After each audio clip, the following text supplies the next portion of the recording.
Bonjour à toutes et à tous. On est toujours à la REF du MEDEF Ecorama, émission spéciale enregistrée depuis l'hippodrome de Longchamp. Boursorama et l'Opinion sont partenaires de ce rendez-vous. Votre invité à présent, Valérie Pécresse, la présidente de la région Île-de-France. Bonjour. Bonjour Valérie Pécresse. Raphaël Legendre de l'Opinion pour vous poser des questions.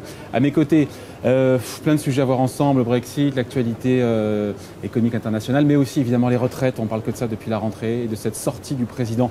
Ça vous a surpris de l'entendre nous dire qu'apparemment, même si c'est à nuancer, il aurait une préférence pour l'allongement de la durée de cotisation et non pas cet âge pivot. Mais en même temps, la porte-parole nous a dit ça reste sur la table. Qu'est-ce que vous avez compris? Est-ce qu'il y avait un signal envoyé à la CFDT? Il ne faut pas brusquer les Français. Cette réforme, elle est anxiogène, elle est compliquée.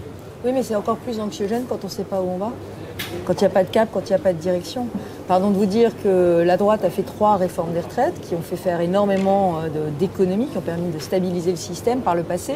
Et on les a faites en ayant des principes très clairs, qui rassurent, qui instaurent la confiance. Premier principe, évidemment, les retraites ne baissent pas et elles sont indexées sur les prix. Mais oui, mais avec la retraite à points, est-ce qu'on ne va pas un jour baisser le point si on a besoin de financement supplémentaire? Donc, principe de confiance avec les retraités qui a été un peu abîmé par le passé. Ensuite, on a l'impression, au fur et à mesure des révélations, qu'on ne sait pas exactement quelles vont être les règles du jeu. Parce qu'il y aura une concertation, on était avec Agnès Buzyn, ministre de la Santé, juste avant vous, qui nous disait mais il y a des concertations qui vont s'ouvrir, on va écouter les Français, les citoyens, les partenaires sociaux, on va la construire ensemble pour pas justement faire cette réforme contre les Français. Alors, on avait l'impression en réalité qu'il y avait eu la concertation depuis 1 an et qu'on avait un projet qui était pratiquement ficelé. Mais là, visiblement, on et qui vous convenait Moi, ce que avec je l'âge crois, pivot de 64 ans, système de décote sur cote. Ce que je crois, c'est qu'il faut, dans ces cas-là, quand on a besoin de changer, il faut dire la vérité. Les Français, ils comprennent. Quand on leur dit la vérité et que c'est juste, ils comprennent. Donc moi, je crois qu'il faut leur dire la vérité parce qu'ils sont matures, ils peuvent l'entendre. C'est qu'on va vivre de plus en plus longtemps et qu'à terme, on va travailler jusqu'à 65 ans. On va travailler jusqu'à 65 ans. Pourquoi? Parce que c'est ce qui se passe dans tous les autres pays qui nous entourent. Donc pour moi, si vous voulez, il y a une logique d'esquive, de ruse du gouvernement qui ne veut pas le dire en réalité aux Français. Et le problème, c'est que cette ruse, elle peut conduire à des effets pervers. Parce que si on ne travaille pas assez longtemps, ça veut dire que soit on baissera les retraites, soit on sera obligé d'augmenter les cotisations des salariés. Donc il faut dire la vérité. Sans laisser filer le déficit. Non, les déficits, on ne peut pas les laisser filer parce que sur le régime des retraites, si on laisse filer le déficit, à terme, c'est une baisse des retraites. À terme, c'est la ruine des retraités. Vous parlez de ruse sur ce mouvement inattendu du président de la République. Est-ce que vous craignez un renoncement, d'une réforme en profondeur de notre système des retraites? Moi, d'une manière générale, ce que je vois, c'est un président qui fait le quart de ce qu'il faut faire pour redresser le pays dans tous les domaines. C'est-à-dire qu'on nous annonce des grandes réformes, on nous annonce des réformes structurelles qui règlent les problèmes, et puis finalement, on s'aperçoit qu'on n'a pas des réformes structurelles, et en même temps, mais il y a une crise des gilets jaunes au milieu. C'est-à-dire qu'est-ce qu'on peut réformer contre l'opinion publique? Eh bien, ça, c'est un vrai désaccord que j'ai avec le président de la République. Moi, je crois qu'il faut baisser les dépenses publiques inutiles et qu'il y a des gaspillages. Et je le fais dans ma région. Dans ma région, j'ai économisé 1 milliard d'euros en 3 ans. 1 milliard d'euros sur un budget de 15 milliards. Au total. 1 milliard d'euros en 3 ans d'économie, c'est colossal. Et effectivement, j'ai supprimé des postes. Effectivement, j'ai supprimé des structures. Effectivement. Mais après, qu'est-ce que ça m'a permis de faire? Là, typiquement, ça me permet aujourd'hui d'offrir la gratuité de tous les manuels scolaires à tous les élèves qui rentreront en seconde et en première et qui auront la réforme Blanquer. J'évite aux familles un coût de 300 €. Donc, je fais une mesure de pouvoir d'achat. Mais cette mesure de pouvoir d'achat, je n'aurais pas pu la faire si je n'avais pas fait ces économies. De même que je vais pouvoir équiper tous mes lycées en tablettes et en ordinateurs et donner à chaque enfant qui n'en a pas un device électronique. Toutes ces dépenses de pouvoir d'achat, je l'ai fait parce que j'ai eu le courage. Vous estimez qu'elle n'est pas faite au niveau national? Elle n'est pas faite. Le président a renoncé. Le président a renoncé absolument à sa promesse de suppression de fonctionnaires. Donc, je suis désolée de le dire, mais la dépense publique, elle est aussi liée au nombre de fonctionnaires. Donc, pour l'État, pas pour les collectivités locales qui devront réduire de 70 000 les fonctionnaires territoriaux. Bien évidemment. Oui. Et d'ailleurs, moi, j'ai fait des centaines de suppressions de postes là où ça n'était pas nécessaire. Et pardon de le dire. Justement, là où c'est pas nécessaire, c'est où? Mais en fait, il faut prendre. Moi, ce que j'ai fait, c'est simple. Il faut prendre chacune de vos lignes budgétaires et il faut regarder si ça sert vraiment à quelque chose. Tout sert un peu Mais tout ne sert pas beaucoup. Par exemple, j'avais 8 organismes qui s'occupaient de culture. Eh bien, j'ai tout rapatrié à la région, j'ai supprimé ces organismes et je fais la même chose avec 2 fois moins d'argent. Mais on revient pour le coup aux retraites. Sur les retraites, donc la meilleure formule, c'est d'utiliser, c'est ce que souhaite le MEDEF d'ailleurs, puisqu'on est ici à la rêve du MEDEF, utiliser tous les curseurs, tous les leviers, à savoir l'âge de départ, durée de cotisation. Il faudra, pour arriver à l'équilibre du système en 2025, il y a cette contradiction du président qui nous dit d'un côté préférence pour l'allongement de la durée de cotisation et de l'autre, il faudra être à l'équilibre en 2025. Il y a un problème d'incompatibilité ou alors il faudra aller très loin sur la durée de cotisation. Est-ce qu'on a envie de travailler 45 ans côté 45 ans, si on va très loin sur la durée de cotisation, le vrai sujet, ça va être les carrières hachées. Alors les carrières hachées, vous imaginez bien qu'en tant que femme, c'est quelque chose qui me parle. Il y a beaucoup de femmes qui... Ou ceux qui font les études aussi, qui vont arriver tard. Il y aura les cadres, mais vous allez me dire, on va vous dire, les cadres, c'est des privilégiés. Bon, mais il y aura les cadres qui seront obligés de travailler jusqu'à 70 ans vraisemblablement. Mais il y aura aussi les femmes, et pas forcément des femmes qui ont fait des longues études, mais des femmes qui tout simplement ont arrêté quelques années pour élever des enfants ou qui ont aidé la carrière de leur mari.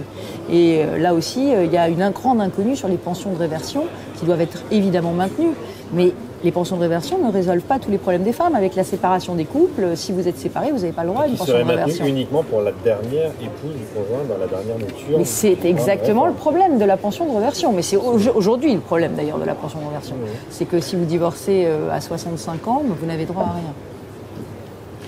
Donc en gros, si on clôt le sujet sur les retraites, on se dit quoi? Donc le président, il fait le quart de ce qu'il faudrait faire. En même temps, il y a une concertation, une consultation, encore une fois, qui va se tenir. Il faut avoir le courage de dire la vérité. Et la vérité, c'est qu'on va devoir tous, peu ou prou, travailler jusqu'à 65 ans. Et une fois qu'on a dit ça, c'est l'âge qui équilibre le système. Et à part... Voilà, on part de ce... Si on dans part le privé, de ce... on est quoi? On est à 63 ans? On part à 63 ans. Aujourd'hui, on est déjà dans le privé. De facto. Ouais. De facto, donc on pourra arriver rapidement. Moi, je crois qu'il faut tracer un chemin qui soit compréhensible et il faut mettre des piliers, garantir le montant des retraites et son indexation sur l'inflation, contrairement à ce qu'a fait le gouvernement qui, vous le savez, a désindexé les retraites cette année et a augmenté la CSG sur les retraités. Donc le pouvoir d'achat, c'est grâce à ça que la droite a réussi sa réforme des retraites. C'est parce qu'elle a toujours... Il y avait du monde dans la rue. Oui, mais elle a toujours eu un discours très clair pour expliquer qu'une fois à la retraite, le pouvoir d'achat serait préservé. Et du coup, c'était clair, nos règles étaient claires. Il y avait la durée de cotisation, il y avait l'âge légal et il y avait la garantie des retraites. Je pense qu'il faut vraiment qu'on ait il faut avoir des points très fixes et très solides quand on fait une réforme pour créer la confiance. Le problème du gouvernement, c'est qu'avec le flou, on ne crée pas la confiance. Si on ne crée pas la confiance, on ne peut pas faire la réforme. Oui, la confiance et la concertation aussi. Il y a une réunion importante la semaine prochaine à Matignon, les 5 et 6 septembre. La concertation est ouverte. Les Français vont être consultés aussi. C'est donc les conditions d'une réussite de cette réforme?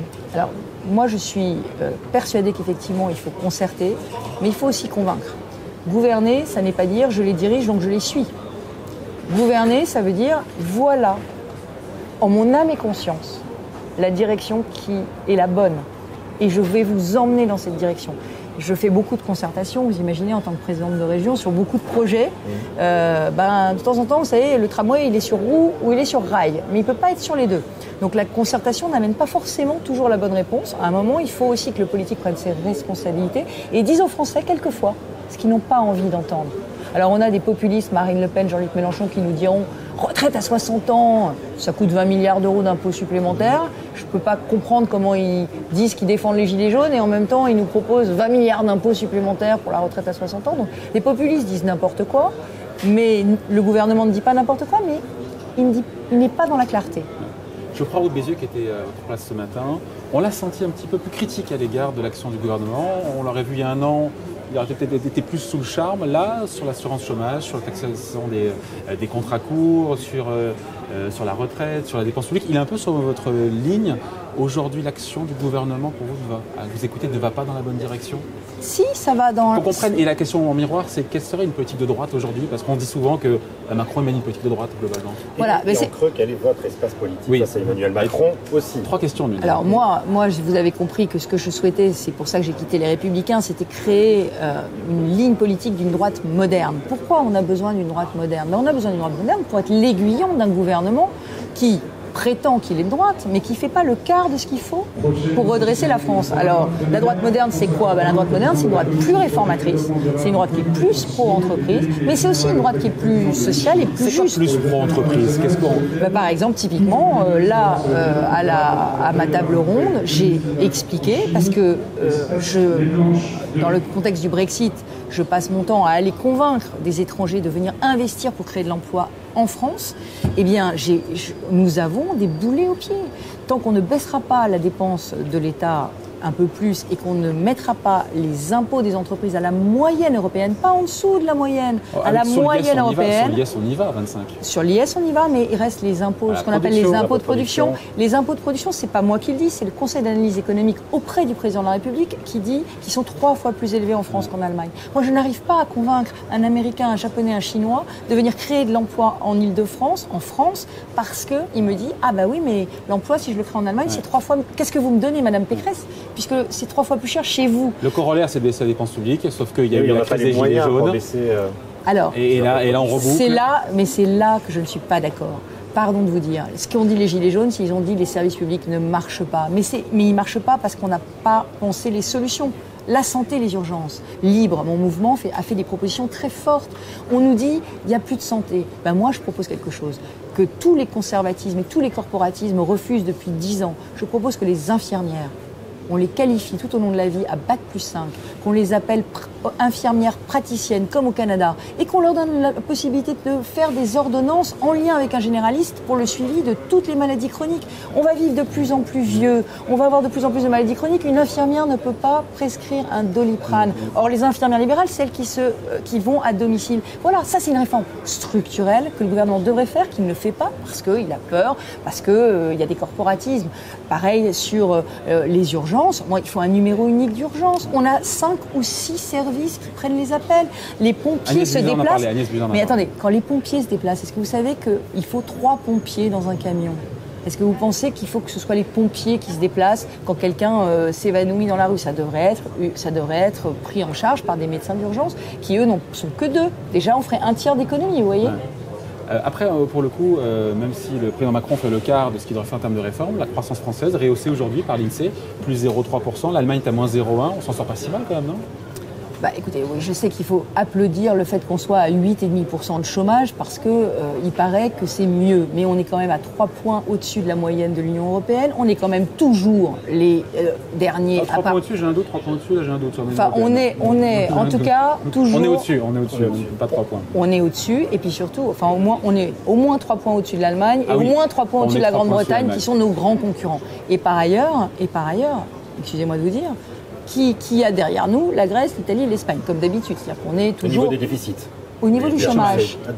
Au niveau du chômage. Souvent, il y a un lien. Donc, non, mais le sujet, c'est que la vérité, c'est qu'on pourrait créer beaucoup plus d'emplois en France. Et toutes les entreprises me le disent. Mais l'alpha et l'oméga, on y revient. C'est la dépense publique, on y revient. Mais en même temps... On vous l'a dit 10 fois que la droite ne l'a-t-elle pas fait quand elle était. Mais moi, je l'ai fait. Quand j'étais ministre du budget en 2011, c'est la seule année où l'État a baissé en valeur ses dépenses. Alors, c'était de l'épaisseur du trait, à moins de 150 millions d'euros. Mais on l'a fait. On l'a fait au moins une fois. Après une explosion des dépenses dues à la crise aussi. Oui. C'était un cycle exceptionnel. Il faut le dire. Là, on est dans un cycle plus normé. Ah oui, il est normé, vous croyez le cycle après les Gilets jaunes? Vous croyez qu'il n'y a pas eu des dépenses exceptionnelles que non, la vérité, c'est que c'était pas du tout facile. La vérité, c'est que ce n'était pas du tout facile de baisser les dépenses comme je l'ai fait à l'époque, parce que nous avions effectivement des déficits qui étaient absolument abyssaux et qu'on avait une charge de la dette qui n'avait rien à voir avec le divin cadeau des taux d'intérêt négatifs. Madame Pécresse, c'est intéressant, la charge de la dette, à l'époque vous étiez ministre du budget, les taux à 10 ans, alors on était à 5-7%. Aujourd'hui, l'État français s'endette à 10 ans, vous savez à combien? Moins 0,5%. Est-ce qu'il ne faut pas repenser complètement la politique budgétaire et arrêter de se focaliser? Je posais la question hier à Eric Woerth qui est à votre place. Arrêtez de penser uniquement au déficit. Vous vous rendez compte, on prête de l'argent à la France et la France rembourse moins. Il faut pas. Moi, je n'ai pas parlé de déficit, j'ai parlé de la pression fiscale. Les Pays-Bas viennent de s'endetter à hauteur de 50 milliards pour mettre le paquet sur la recherche, sur les infrastructures. Quand l'argent ne coûte rien et même rapporte quand on s'endette, il ne faut pas repenser une politique budgétaire. D'abord, permettez-moi de vous dire que vous parlez à quelqu'un qui a été ministre du budget au moment de la crise des dettes souveraines. Alors je tiens à vous le dire, les taux d'intérêt négatifs, c'est un système qui est totalement pervers. C'est-à-dire Mais qui peut durer et qui est une réalité. Non, mais attendez. Qui peut durer, qui est une réalité, mais qui est pervers. Pourquoi c'est pervers? Parce que comme demain vaut moins cher qu'aujourd'hui, on va acheter et on va s'endetter. Ça peut potentiellement conduire dans 1 an, dans 2 ans, à une nouvelle crise des subprimes, à une nouvelle crise de l'immobilier, à un grand Big Bang. Ça peut aussi conduire à un moment donné à des faillites bancaires. Donc, pardon de vous dire, quelque chose qui est pas intuitif, demain vaut moins cher qu'aujourd'hui, il faut s'en méfier. Il faut s'en méfier. Alors, oui, mais il faut s'en méfier. Ça veut dire qu'il faut continuer à être vertueux. Ça veut dire qu'il ne faut pas ajouter du déséquilibre au déséquilibre parce que les taux d'intérêt sont négatifs. Moi, ce que je fais, alors, pardon, je vais me faire un petit satisfait, ma modestie, pourtant d'habitude est plus grande, mais il se trouve que quand j'ai pris la région, elle était en A à moins, perspective négative, on risquait de perdre notre double A en notation des agences de notation. Ouais. Aujourd'hui, on est en A à plus, on est mieux noté que l'État. Ça veut dire qu'on emprunte. Non, ça veut dire qu'on emprunte moins cher encore que l'État. Donc effectivement, je suis d'accord avec vous, je ne suis pas en train de rembourser ma dette aujourd'hui, parce que ça n'est pas un choix logique. Le choix logique, c'est d'investir l'argent dans des infrastructures. Mais on dit la même chose là. Non, parce que c'est pas ce que fait l'État. L'État, l'argent, il l'investit pas. C'est ce qu'il faudrait faire. L'argent, il l'investit pas, il le dépense en fonctionnement. C'est une cigale. Il devrait être fourmi. L'État devrait faire aujourd'hui des dépenses d'infrastructures. On devrait revoir toutes les routes. On a des gros problèmes. Si un jour on a un drame comme le pont de Gênes, on a eu le drame de Bretigny avec la SNCF. Donc l'État n'est pas au rendez-vous des infrastructures. Dans toutes les régions vous le diront, l'État n'investit pas cet argent. Donc il faudrait qu'il l'investisse. Et par ailleurs, la région est un laboratoire. Il faut qu'il fasse très attention parce que ces taux d'intérêt négatifs peuvent demain aboutir à une récession. Donc on doit être exemplaire et on doit continuer à baisser les dépenses qui ne servent pas à rien. Et il y en a plein, je peux vous le dire, qui servent pas à grand-chose. Et notamment, il y a surtout plein de doublons entre l'État et les collectivités locales. C'est un mal français. Un petit mot politique peut-être. Dernière question sur l'Europe. Valérie Goulard a été désignée hier candidate Sylvie Goulard, pour le poste de commissaire européenne. Un commentaire sur... Écoutez, moi je connais Sylvie Goulard depuis très longtemps. C'est certainement la meilleure connaisseur des dispositifs européens. Donc moi, je suis très satisfaite de cette proposition. D'autant plus que, voilà, vous voyez que le gouvernement ne fait pas tout mal à mes yeux. Moi, j'ai été aussi très heureuse d'apprendre la nomination de Christine Lagarde, qui est une très vieille amie à la Banque Centrale Européenne, et d'Ursula von der Leyen à la tête de la Commission, parce que je crois qu'il y a quand même encore un immense plafond de verre pour les postes de responsabilité pour des femmes, et de voir des femmes compétentes à des postes, et bien évidemment, ça fait progresser la cause des femmes. Christine Lagarde, qui a priori doit se situer dans les pas, dans le prolongement de Mario Draghi, avec une politique monétaire qui sera encore plus agressive et taux d'intérêt qui seront encore plus bas. Attention, danger. En tout cas, ne nous laissons pas anesthésier et continuons à mesurer notre responsabilité. La responsabilité que nous avons, c'est de baisser les dépenses pour baisser la pression fiscale. Pardon de le dire, mais ce sera mon mot de la fin. Nous sommes médaille d'or de la pression fiscale au monde. Et avec la baisse d'impôts prévue par Emmanuel Macron, nous allons passer glorieusement médaille d'argent. Donc on peut encore beaucoup mieux faire en matière fiscale. Vice-champion du monde. Vice-champion du monde, c'est ça. Allez, la championne de la région Île-de-France, Valérie Pécresse, c'était votre invité. Donc, émission Corama sur Boursorama, en partenariat avec l'opinion à la rêve du MEDEF, à l'hippodrome de Longchamp. Merci. Merci Valérie Pécresse. Merci.